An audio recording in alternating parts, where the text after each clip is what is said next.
good evening, good morning, good afternoon from wherever you're watching us from. This is Homa Bay Unplugged, voices from the heart of the lake. And as we said earlier, we're taking it across borders. And today we're in the heart of Kampala.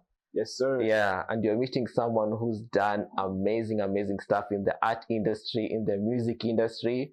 A resident of Uganda now, but Yes, he's from down south. So I told you, we're taking it across Africa. We are from Nairobi. We took it to West Africa. Now we're going down south. And I'm Welcome, my brother. Thank you. Yes. Thank you very much.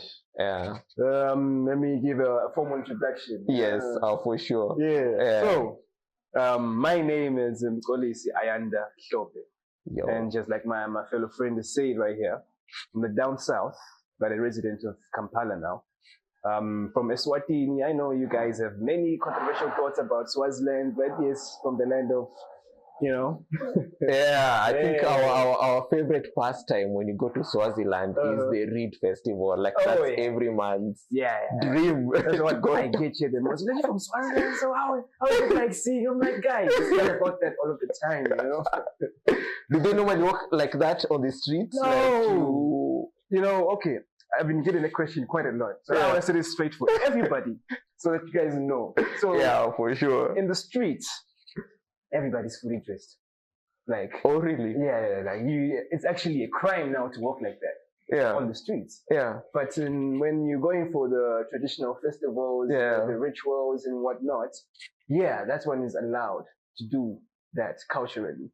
Because normally what that means when you're allowed to show yourself as a woman or a girl, not even as a woman, normally it's supposed to be girls. Yeah. Women don't show themselves because now once you're married, you cover up. It's only now for your men to see.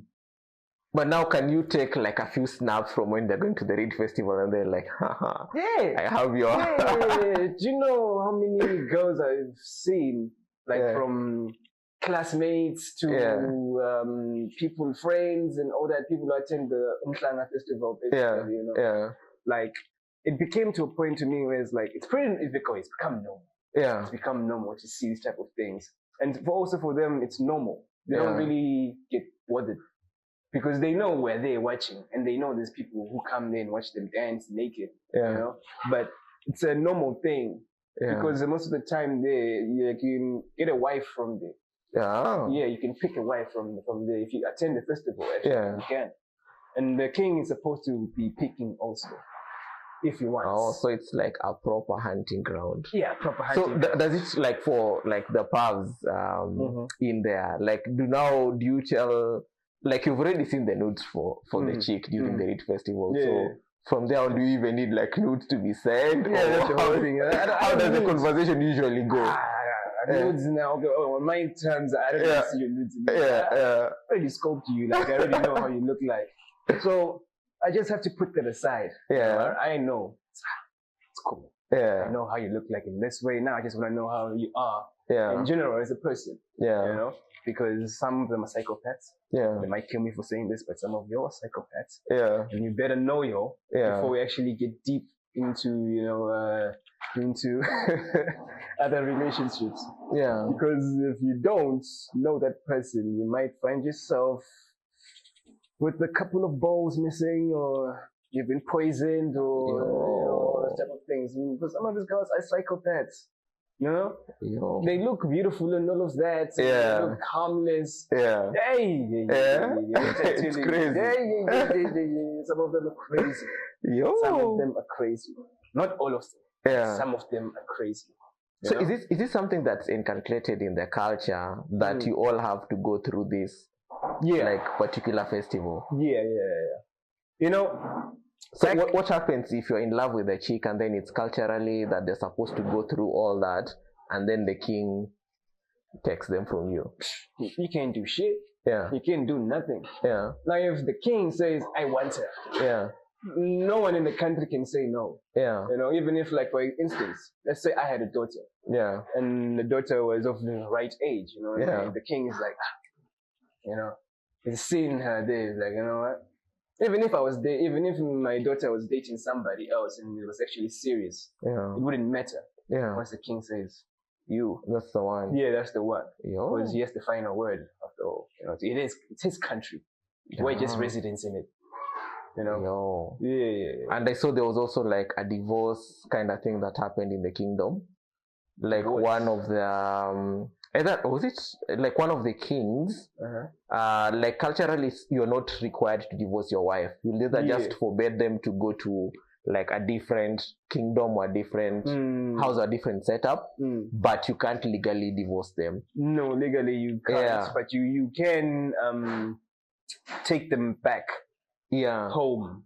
Like normally, culturally, let's say my wife was cheating on me. And I had found out that she's cheating on me. Culturally, what I do is I call the elders. And I tell them that I've caught her cheating and doing all this. So now I am here to take it back to you guys. Back into your family. Because me, I'm not with this.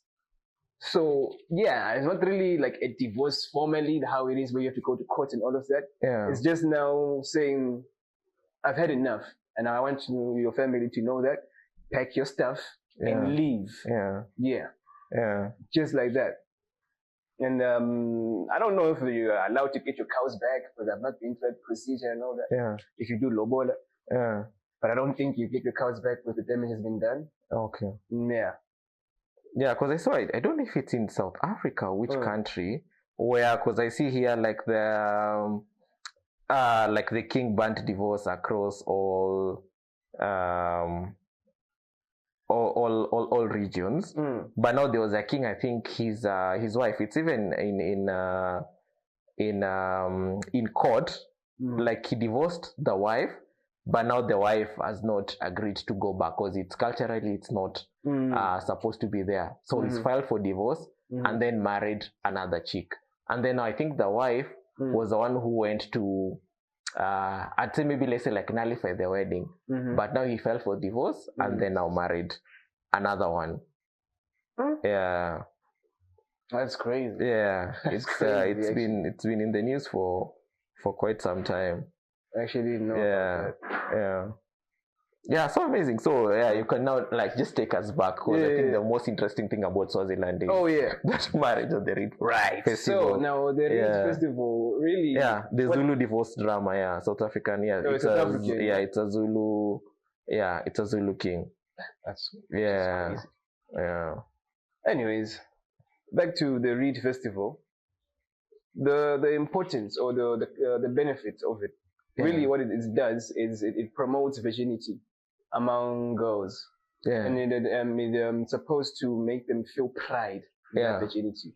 So it's like, if I'm not mistaken, a 7-day thing, 7-day ritual or festival, where the girls they go specific places. I won't mention names now because I'm not really accurately correct about it. But they go to specific places and they carry the umhlanga, which is the reed, and then that reed, I don't know if it was true, but they used to say back then, when now the girl is not a virgin, and she touches the reed would prune, and that's how they will know she's not a virgin, and that's how she would get disgraced, shamed, and all of that. You're not still a virgin, blah blah blah, and all that bollocks. But I don't think it's actually true. Scientifically, I don't think it's true. I think it's possible. But that's what now the festival is supposed to promotes virginity among young girls. And then it's like across the 7 days. So the 7 days, they're like specific things that you need to do. There's specific things they be doing. Like on the first day, that's when they leave. Like from different constitutions or wherever they live. They pick them up. The king sends trucks. Picks them from different places, and then they meet in one. I think it's Zalititseni or something sort of place it's called. It's one big place where they're gonna sleep there together, and then they're gonna be doing daily routine things. But I've never been there, so I really don't know what they do. But it's a woman thing, So only women or girls, not women. It's a girl thing. Only girls are supposed to go there. So until I think on the 6th day, it's when now that's the biggest festival now happens. The one now you guys see on TV, that when now they're on the field dancing and all of that, dancing for the king. On the 6th day, that's when they go to Lutsitsin and they dance there for quite some time. It's also when the tourists come, come watch them dancing and all of that. 7th day is when they go back home. So like out of all those women who come who parade, maybe like thousands, and he's supposed to only choose one, or he can choose a couple. I'm not really sure. I think he can choose a couple. But I'm not sure if when is the last time he picked a girl from there. It's actually been a while. I'm not even sure if he has.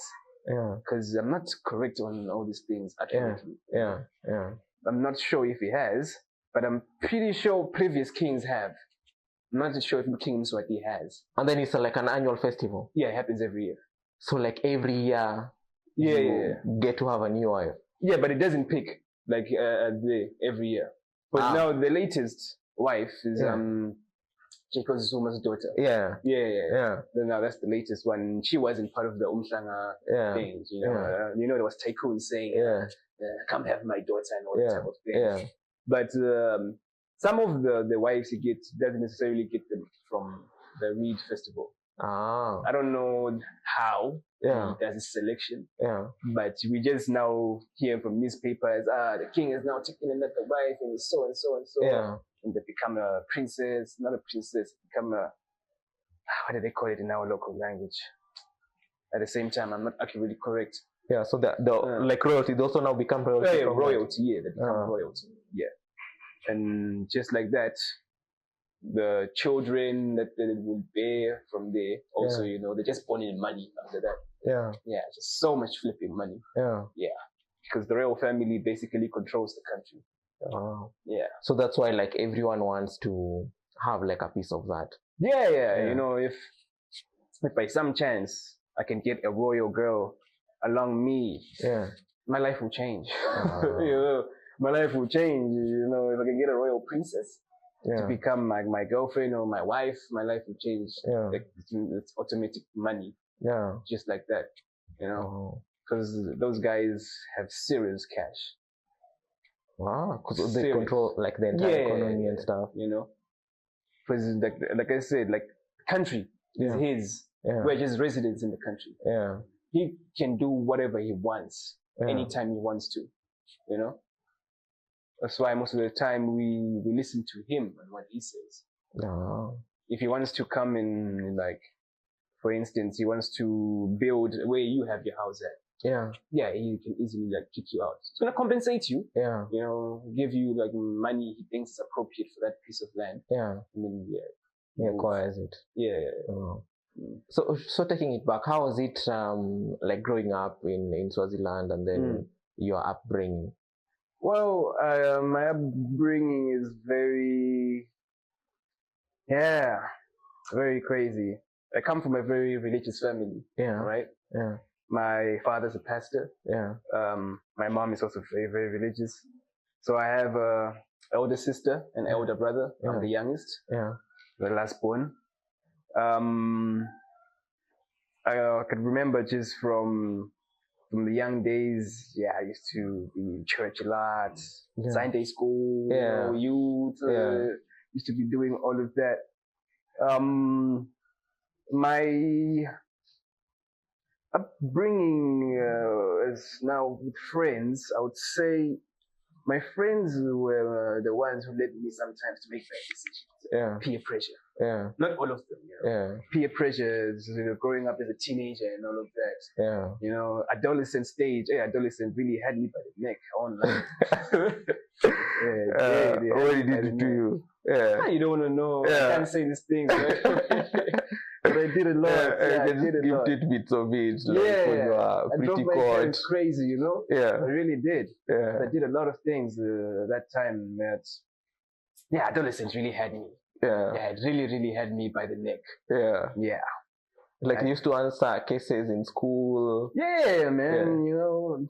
used to not go to school, abscond, girls, and, you know, sometimes doing things I'm not supposed to be doing, and all that. Yeah. Having friends who, you know, who not really didn't have my best interests and all that. Yeah. You know, you tend to forget that the background you come from is not the same that they come from. Yeah. So you think that just because he does it, I can also do it. Yeah. That was the problem. Yeah.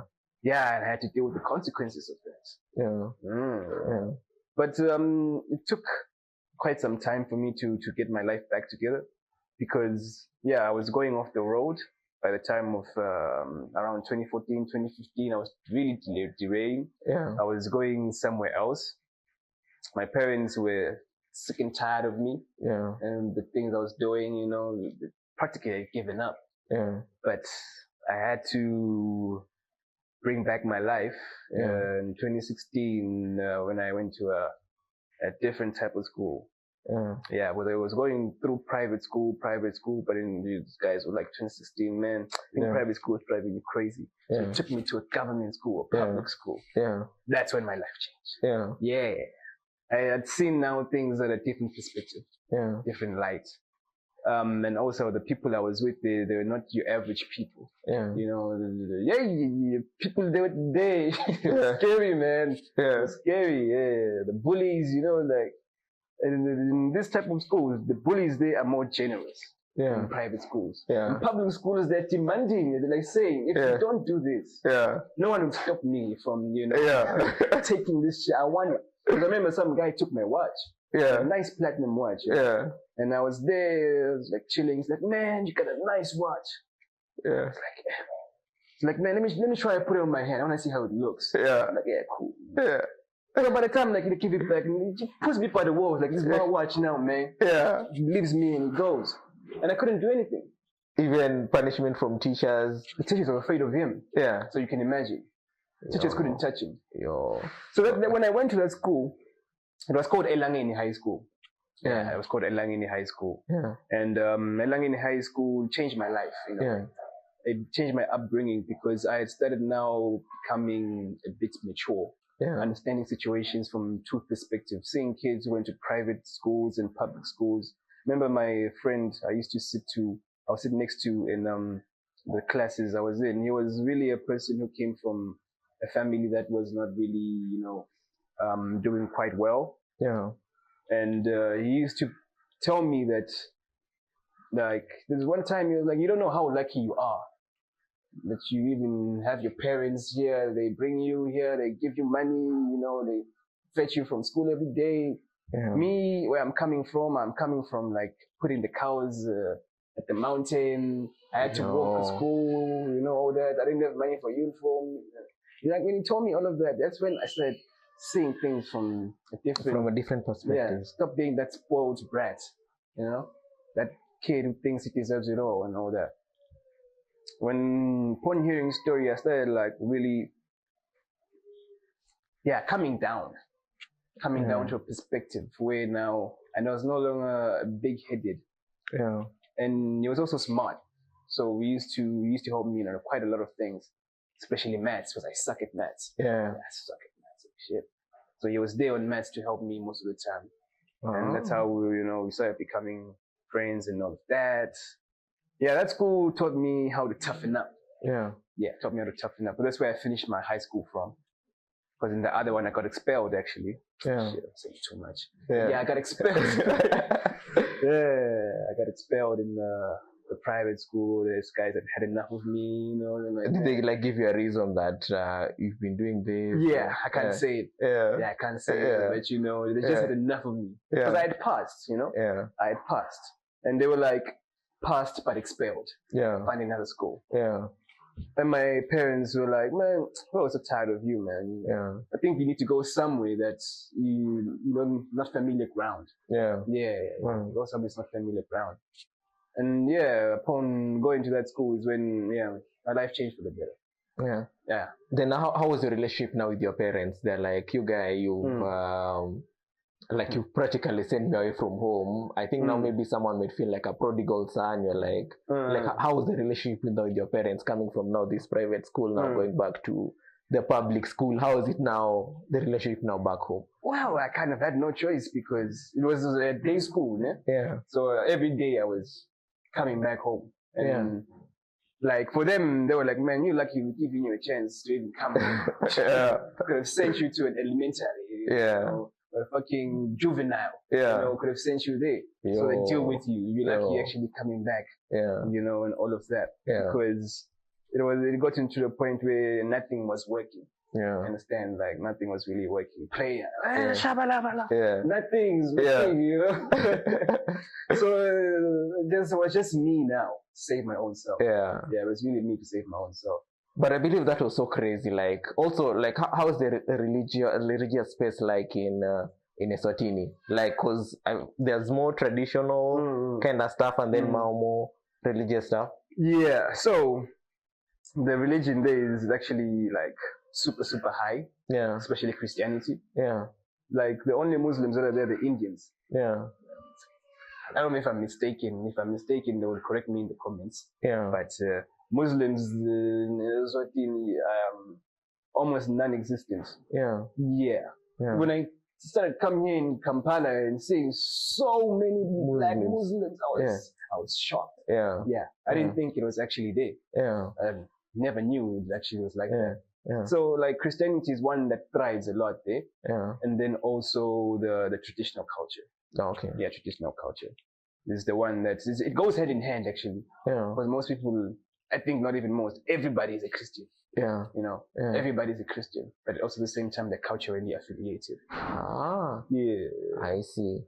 And then how was it like your dad is busy praying for people, their lives are being changed, that was and the then problem. That was the problem. They're like, the son is on his own stuff. And then even like from the school they used to tell like other parents or other congregants like, oh, you remember?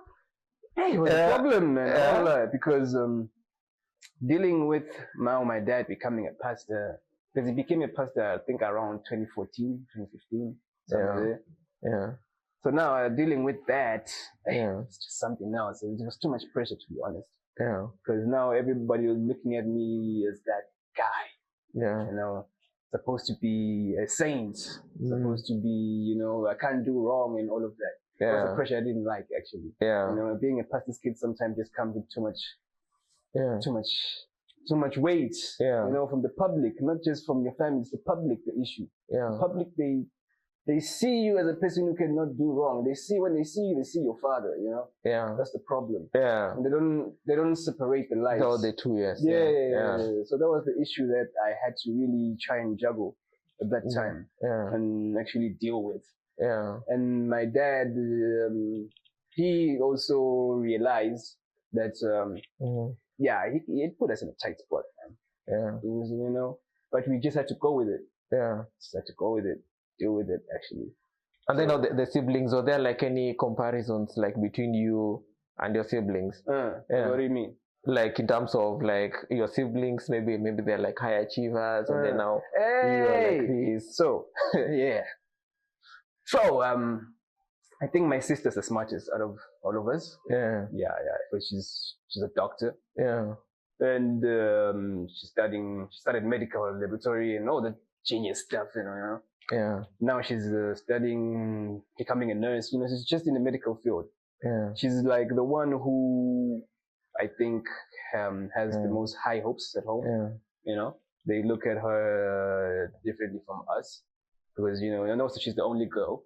You know, so she gets a bit of different treatments from us. Not to say that we don't get the same treatment. Just, you know, we can say she's the favorite child. I know I'm the last born. I may not treat my own horn, but you know, I feel like she's the one who is mostly looked up at because of her being also a woman. You know, in the cultural background, she has a lot of responsibilities just from besides the school. All of that, just because, you know, you're a woman, you also have to be doing. Because she used to do a lot at home, the cooking, the cleaning, you know. She also used to take care of me as a kid. You know, and she was the one who used to like make sure my lunch was ready, or you know, it's like a younger sister thing, you know.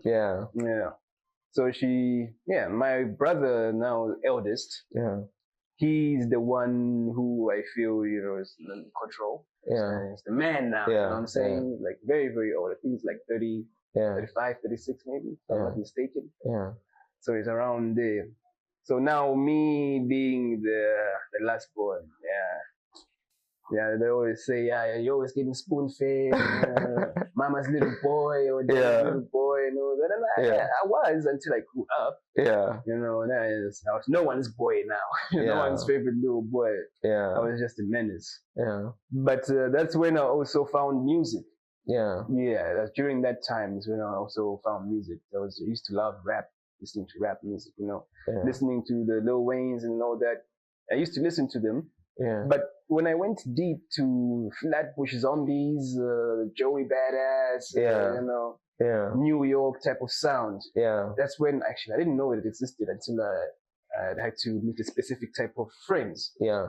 Now the music, very, very funny how I stumbled upon it. Because not like I wasn't listening to hip hop, just that I wasn't rapping at that time. Yeah. It took me meeting Steez. Steez is one of my close friends. Celio also, he's Mozambican. Yeah. He lived in Swaziland for quite some time, so he also fought for Swazi. Yeah. Those are the guys I met at that time. 2015. It was a crew called Flipside. We used to skate. Oh, Flipside. Wow. Yeah, we used to skate. Name, Skates, dancing, poetry, rapping, and all of that. Yeah. So when I joined Flipside, I was like, damn, it's crazy, I also started getting my own skateboard and started like learning from these guys. And then I remember the first time I heard Steve's rapping, I was like, wow. Yeah. I've never heard anybody around me who could actually sound like this or do something like that. I'm crazy. How are you doing that? Yeah. Like, man, I'm just, playing with words. The way you play with it's cool, man. Yeah. To teach me. Yeah. It's like, I can't teach you. You just have to learn from me. Yeah. Just watch me how I do it. It's like, cool. So I used to like chill around him quite a lot, and some of his friends also were rappers, So I was kind of left out now when there was a freestyles, those ciphers. When now everybody's rapping, then someone would just say 4 bars or something, and I'm just like, I can't say nothing, and I can't put any of these words into this. So I was just chilling on the side until one time I had this confidence. It was a freestyle, So like, today I'm feeling it. So I get there, I do my first, think 8 bars. Yeah. A-B pattern, I was like, hey man, I'm chilling, winning, grilling. That type of A-B pattern. Really like, some complicated stuff. Yeah. And from there, like, yo, finally, man, we were waiting for you to actually say something. Yeah. That's where I started getting the confidence to like, okay, maybe I can actually be a rapper. Yeah. I can actually do this. Yeah. That's now in high school or post high school? That's high school now. It was 2015. I was in Form 2. Yeah. Or S2. Yeah. So there is when I started like getting the passion in like connection rap. Yeah. I started listening to these cats, New York cats basically. They were really hard with it, and they helped me now get my rhyme scheme on lock. So fast forward a couple of months later. Now when I'm at the other school, that's when I got expelled. And when I expelled in 2015, and same Christian High. Yeah, that's the school I used to go to. And then I went to Elangeni High, and I didn't have. Yeah, there was different atmosphere. There were no rappers there. Yeah, there were no rappers, which is. At this time, were there like any South African musicians or like African rappers that you are? Of course. Nasty C, Aries, Casper, aka KO, my E. It goes on and on. It goes on and on. Those guys I used to really love listening to, I remember when AKA first stepped up in the scene with that album. Yeah. What was that album? Levels. Yes, Levels. Levels changed the whole game. Yeah. That's when I never knew South Africans could rap like that. Yeah. Most of the time it was Kwaito. Yes, it was Kwaito rap. Kwaito, yes. So it was vernacular rap. Yeah. So when AKA came with Levels, he changed the whole thing. Yeah. I think maybe Nasty C must have gotten the influence from there because he was rapping there. Yes. He was really, really rapping. So those are the guys that influenced me to actually like, now you can do it. So for me to write my first song that I wrote, I was at Elangeni, And I was in now Form 4. There's a reason now, 2016 and Form 4, because, no, 2017 actually. 2016 I was in Form 2. Yeah. Because when I left SAME, or when they expelled me, I was supposed to join Form 3, right? Yeah. But you can't join Form 3 in a different school. So these guys, I think they did it purposely or intentionally, knowing that I have to repeat Form 2 even if I passed. Yeah. So when I get there, they're like, man, yeah, I have to repeat Form 2. Mm. I'm not with this. So a friend of mine at that time, he's like, you know what? I know people who write Form 3 while they're still in Form 2. And they just, make it to Form 4 straight up. And when he gave me that idea, I was like, oh, yeah, that's what I want to do. Yeah. So in 2016, I was focused on writing Form 3 when I was in Form 2, And I actually did, and I passed, and I made it to Form 4. So I just skipped Form 3 and I just made it to Form 4. It's I never failed. Oh, really? Yeah. How was that? Like, you just didn't want to do... I didn't want to repeat Form 2. Yeah. Yeah. Because these guys were like, I have to repeat Form 2 and then go to Form 3. Yeah. Man, I already know Form 2 stuff. I know everything in Form 2, Form 1 shit. Yeah. And I know that was going to come out in Form 3 paper. Normally, it encompasses a lot of Form 2 things. Yes, yeah. So I was like, man. I talked to my mom and I told her that, Mom, I want to write Form 3. Yeah. She's like, are you crazy? All those type of things. Yeah. How are you going to write Form 3 when you're in Form 2? Yeah. I'll find a way. Yeah. And how are you going to be studying Form 2? It's like, I'll find a way, Yeah. Just kept on telling her, I'll find a way. Yeah. I'll do it. Yeah.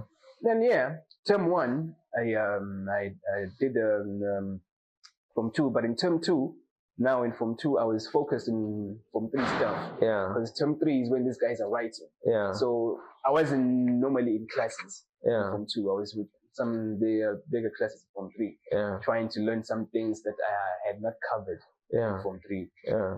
But some of it, I didn't really learn that much. Yeah. But I was set for the exam. And I passed. Yeah. And I came out clean and then, went straight to Form 4. Yeah. And then from there, now connecting to Form 4 is when I started now writing music, writing my first songs. So Form 2, I used freestyling a lot, freestyle jive. Wow. Form 4 is when I started writing my music now. Yeah. And my first song was Crowded Thoughts. Yeah. Now, I think it's one of my best. Yeah. What was it about? Is it online? Yeah. I think we'll post a link on it. Yeah, definitely check that. Yeah. So Crowded Thoughts was about my life in Form 4. There was a lot of things going on. Yeah. Quite a lot actually. Yeah. I think when you listen to the song, you actually hear. Yeah. And there was just so much going on. And Mom was also not doing okay. She was sick in the hospital. And my girlfriend was, damn, by the way.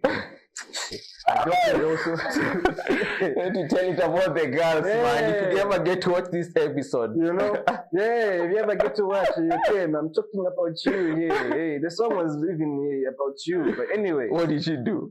She fucked me up, man. Went out with another guy? Or? Yeah, there was this guy who came in, Tem 2. Yeah, I think it was from South Africa or something. He came in fresh, he could sing and all that. Yeah. And he just like completely disassembled the whole school. Yeah. Every girl was wanting him. Like, what the hell is going on? What is everybody? Unfortunately, my girl also fell for that trap. Yeah. Like, damn, what's going on? Yeah. This guy, he seems better and all that. What do you mean he seems better? He just came. You hardly know him. Yeah. Like, fuck. That's how we broke up, Yeah. Fuck this shit. Yeah. And then... Were they still together with the guy or... It didn't even last. Yeah. Because the guy, I think he just wanted to smash and go. Yeah. And that's what happened. Yeah. And now she came back to me and I was like, it's too late to apologize. It's too late. It's too late now. Yeah. So that's what now inspired Crowded Thoughts. Just a lot of things was happening. Yeah. And then I have another one called Killer. I think Killer was my most famous at that time. Yeah. Yeah, people perceived it well. It was a trap. Yeah. I think the recording at that time could have been better. Yeah. Because the guy I recorded with, I don't think he knew what he was doing. Yeah. No hate, just actual truth. Yeah. I don't think he knew what he was doing. Yeah. But now fast forward a couple of months, because I think I recorded about 3 songs in that year, 2017. Yeah. And then Knock Knock. Knock Knock was also one of them. Now Knock Knock is New York influence. Yeah. Yeah, it's just rap there. It's just really rapping there. I wasn't trapping and all that. Yeah. So now 2018, now I had to write my final exams from 5. So I'm really focused now on exam stuff. Exams. Yeah. And also, I was a prefect when I got to Form 5. Wow. Can you imagine? Yeah, crazy. From being an outcast in schools and now you're the one calling the shots. That school saved me, man. Yeah. If it wasn't for that school, I don't know where I would end up. Because when I went to But it was pretty good because now you know the inroads of if you find like a wayward kid, you just know how to go about it. True. That school helped me open two minds, perspectively, because I would now think as this type of kid and I could think as that type of kid at the same time, So, fast forward, I do my exams because I'm trying to get to the climax of how did I get here? Kampala, Uganda. Ne? So when I do my exams, as I'm there, like I had this feeling that kept on telling me, I don't want to be home. I don't want to be home, I don't want to do my uni at home. I don't want to do it there. Because the unis are there and they're quite good. I just didn't want to be in Swaziland. Didn't want to be there. And as I was writing, I waited for my results to come out. As they came out, they were quite good. My sister, actually, she was the one who was supposed to come to Kampala. She was supposed to come to KIU, Ishaka, on the western side. Kampala International University. Yeah. I don't know what went wrong. But she got accepted and everything. But she couldn't leave at that time. So she tells me to apply instead. I apply. They take me. I applied to two. I applied to Cavendish and I applied to KIU. They take me both in KIU and Cavendish. So now I tell Mom, man, taking me, I wanna taking me in Kampala and all of that. I'm talking about Kampala. What you gonna do in Kampala? Who do you know in Kampala and all of that? I don't know nobody, but I'm going to school either way. It took time actually to convince her. Actually, it took months. 2 months. Because I left August 2019. I left August. So during that time of me finishing my Form 5 results in 2018, now 2019 was just that whole time to August. I was just going through unis at home. I applied to many unis at home. Many of them approved my application, but I still didn't want to be in the country. It was like the whole thing I was fighting about. I don't want to be in the country, And Mom didn't want me to go to South Africa either. She thought I was going to become a lunatic. I go to South Africa. I'm like, why so? The history. My history or my background. If you go to SA, you'll be worse. I'm like, okay, cool. So I actually did now research. I sat down and went to the Wi-Fi. I did research. Like everything about Kampala that I thought I knew at that time. That I thought I knew. Like, Mom, currency is like that. Everything's like this. This is where I'm going to be living. This is the school right there I'm going to. This is everything. So like, she started like, you really want to go? I'm like, She's like, okay. So one time she surprises me with like the ticket. Now that's with the confirmation. That's when I knew, okay, I'm actually going. She had bought the ticket. She's like, I bought the ticket. She's like, what? I'm like, I bought the ticket. You want to go, right? I'm like, cool. She buys the ticket like I think a month before August or something like that. So at that time I'm actually like, I can't believe it. I'm actually going. And my first time getting on a plane and all that. First time living in the country. Like, okay, not first time living in the country, but first time living in the South. First time living in the South. And I'm going alone, I'm leaving everybody that I know. They didn't come with you to... They dropped me off in Johannesburg or Artambo. And then from there I was on my own. So, because I remember the journey when... So from that side, you drove? You guys drove? Because going to Jozi is like, what, 4 hours? Okay. It's like really, really close. Like the way I live, actually, I literally live like 5 minutes from South Africa, if I put it that way. Because I live by the border. Really, really close by the border. So we rented a car. I remember that time, and we went to church, the congregation, put hands, prayed for a boy. This is where you got born. Pray for a boy. And they gave me that speech, of course, to talk. You're about to go to a different country. You're gonna be alone. Don't forget why you're going there. You're going there for school and all that. And I know you're gonna be, it was a long speech, trust me. It was a long speech. Giving a long speech. So now, when it's time to getting closer to check-in, because the hotel we were at was just really close to the hotel, the airport. So getting close to check-in, I'll never forget that time. It was, I felt scared. When now it hit me, actually, I'm actually leaving. I'm actually about to get on a plane and leave my family and go to somewhere that I don't know. was the first time now when we were saying our goodbyes, the check-in was just crazy. Yeah. So I'm like, damn.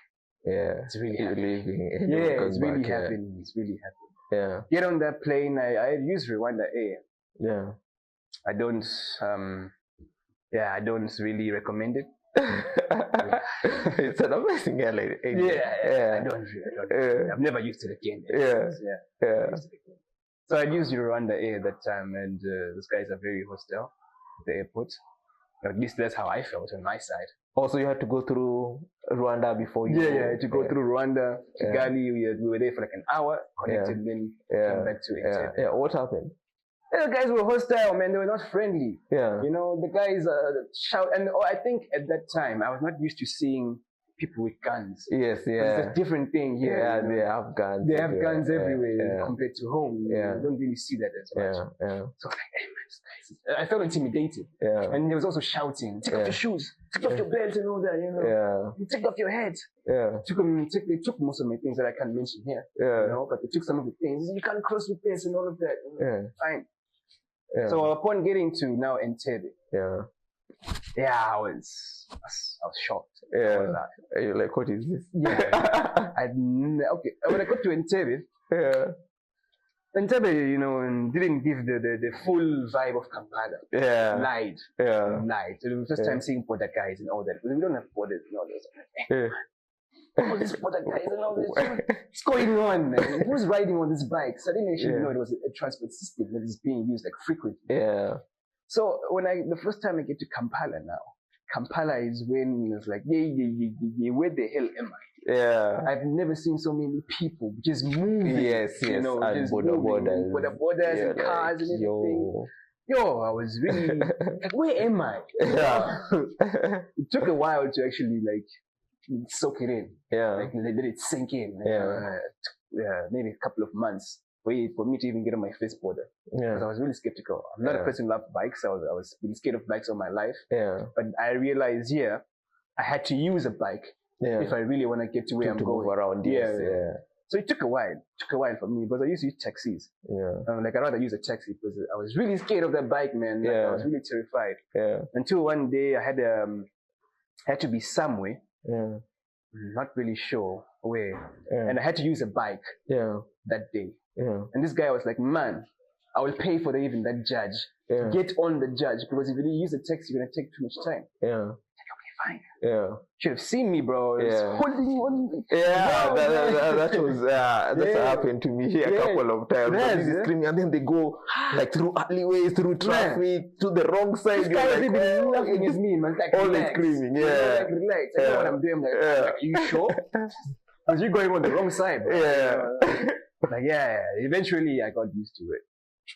So now, fast forward to how I do music here, because I met a producer here who goes by the name of Keho Beats. Yeah. And Keho Beats was the first producer I met here in Uganda when I went to studio to record. Yeah. And fortunately for me, I was also doing hip hop. Yeah. So I remember the first song I recorded. Didn't even think I took it, but he was like, "Man, I like the way you rap. I have a group I'm forming. It's called The Force." Yeah. And The Force was basically just grimy 90s boom bap New York type of vibe. Yeah. And there were other rappers here from Uganda. There were about 4. Yeah. I was the 5th one now. Yeah. Yeah. To just bring in my style. Yeah. It's actually nice. Yeah. Then from there, me and Keho, we stuck together. I like this vibe. He also lived in Kenya, by the way. Yeah. For quite some time. Oh. Yeah. Amazing. So he was also a producer in Kenya. Oh. Yeah. So when he comes here, he's also doing the same thing. So we become friends because he was someone I could get a familiar ground with. Yeah. When COVID struck, I think that's when we got closer. That's when we became even more friends. Yeah. Because we always used to be around each other, the circle, And that's when we used to go and record also The Force and all of that. We did a documentary in 2020. Oh. Yeah, 2020 August.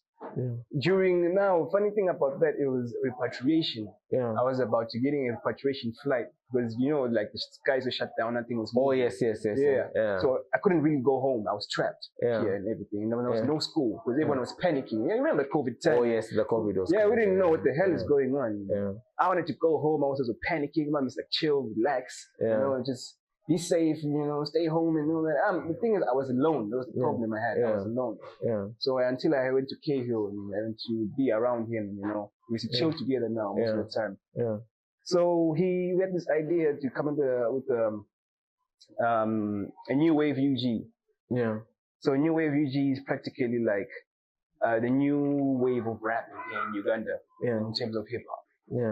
So what led to that was we rented a house here in Buziga. It turned into a studio. Got 2 studio sessions, There was a studio upstairs and a studio below. And we went to Twitter. And we sent out a tweet. Whoever wants to pull up and record and come and, lay a verse in this, you can pull up in this specific location. You can bring your friends, and niggas pulled up. They actually did pull up. I think if I'm not mistaken, we're probably like 40 rappers there. Like 40 rappers, and we did a whole album. We did a whole album in like 9 hours. That was massive. That was massive. It's all online also. It's on YouTube. Okay. It's called New Wave UG. A Dream Is Born. So it's basically that. And the following day I was leaving. I was going back home now. Another funny story. The borders had opened now? No, it was a repatriation. It was still during COVID. And now the king had sent out a flight, right? Now the thing is, we had to get to Nairobi to fly. Anyone from any Swazi, from whoever you are across the whole world, you have to get to Nairobi. And then from Nairobi, we all fly from there together straight to Swaziland. So the challenge was getting to Nairobi. It was. I think we'll talk about that another time. Another story. It's amazing. You have all the time. Very cool. Where do I even start? Right. From Kampala now to Nairobi. From Kampala, right?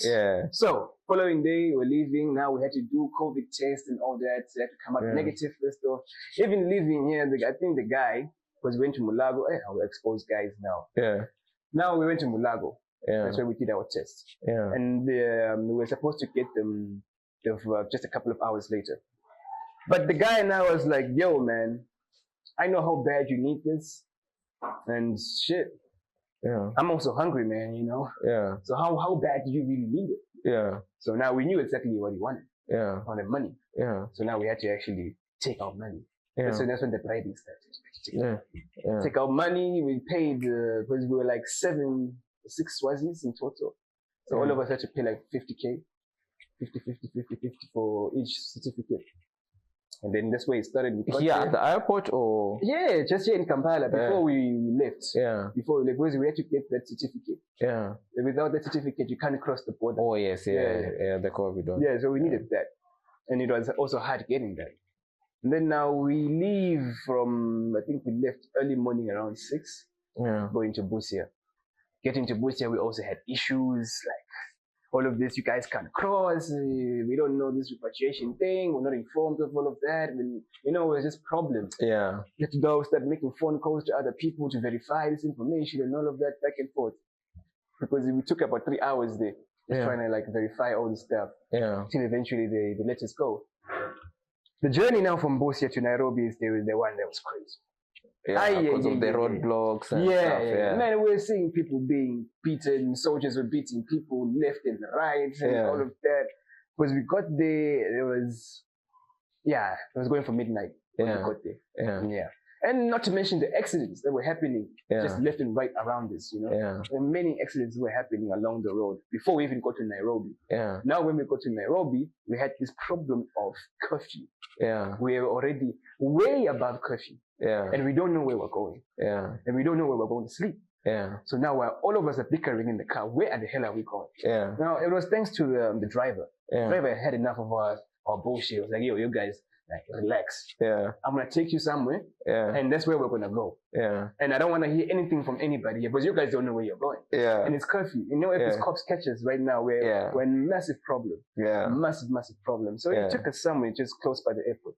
Opposite Jomo Kenyatta. Yeah. Slept there for about, a couple of hours. Didn't really sleep. But the following day we were leaving. Yeah. Upon getting there to now Jomo Kenyatta, it was like the whole airport. There was a section of just like Swazis. I think we were like 200 and something Swazis there. Because we're all waiting just to fly back home now. Upon flying back home, and when we get on the flight, the first thing that we notice when we get off when we land in Swaziland now, it's cameras everywhere, man. You know, they've come. They're here. Did you feel like a celebrity? Hell no! I felt like a prisoner instead. I felt like a prisoner, man. Because, you feel like you've been deported. They've come. These guys now, they probably are contagious. They need to go to a place. These guys coming from America, Britain, Uganda, Kenya. You know, those trains are gonna mix there. But the first thing they did, they took our passports, and then the crew guys were just all over our faces. I heard many times. They want to be, people's faces. Until they told them to, back off. Because the cops had to rearrange us, put us in different sections. Because we had to go for quarantine. 2 weeks. So then the quarantine actually was more of like a house party. That's how it felt like. It was pretty fun. Pretty fun. Shout out to the king for that. It was pretty nice. But they took us to a hotel. And everything was on the house. We got food, except alcohol. You to get your own stuff. Oh, there wasn't alcohol at that time. There wasn't alcohol. No, it was all shut down and all of that. But we had stayed there for like 2 weeks. And the only way you could leave was when your results were negative after the quarantine. So once you're negative after the quarantine, then go home. So now upon me reaching home after that, it's just, another disaster at home because, we have a big house and I didn't want to chill in the same house with them because I didn't even know myself, like, am I really safe or secure? I didn't want to infect them. What if I'm not secure? What if I'm not really safe? So I was skeptical. I stayed in my room for, I think, about 2-3 days. Till I was like, flip it.